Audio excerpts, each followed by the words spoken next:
J'étais un petit garçon dans ma petite cité de Saint-Lô dans la Manche. On s'est retrouvé avec maman avec quelques moyens pour partir en vacances. Et pour moi, c'est le début du paradis, jusqu'au jour où, dans ce camping dans lequel on se retrouve, je croise le chemin d'un mec qui va transformer ce moment de bonheur en moment absolument sordide pour moi, puisque je rencontre l'homme qui va abuser de moi pendant 4 ans. Et je me retrouve donc entre les griffes de cet homme, sans oser dire à quiconque que j'étais abusé par cet homme-là. Je me disais que c'était pas normal. Je sentais que c'était pas normal. Et en même temps, je ne me l'affirmais pas.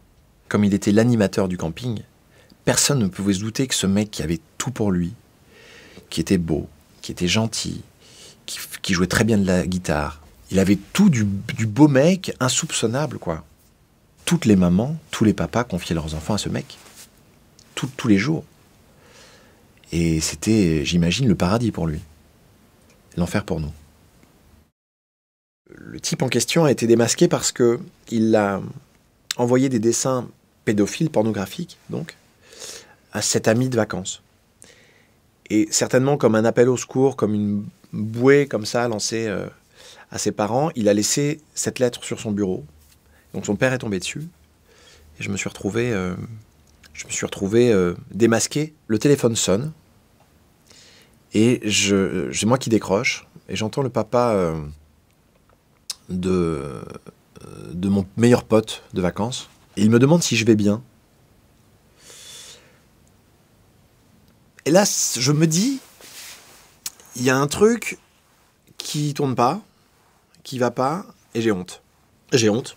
Non, mais j'ai honte parce que quand tu es petit, tu te dis forcément que en plus de ce qui t'est arrivé, tu vas devoir infliger ça à ta famille. Il m'a demandé s'il pouvait avoir ma maman au téléphone.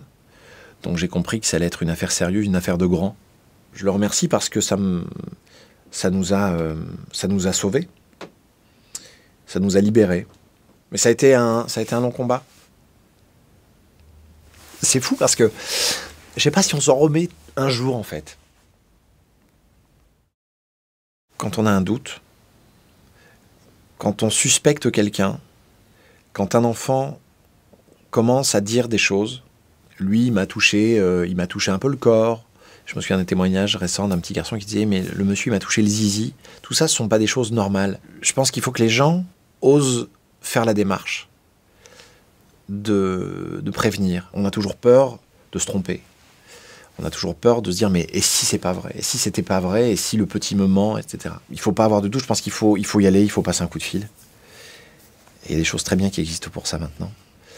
Donc il faut impérativement oser accompagner l'enfant, oser témoigner, oser dire qu'il y a un truc qui tourne pas rond.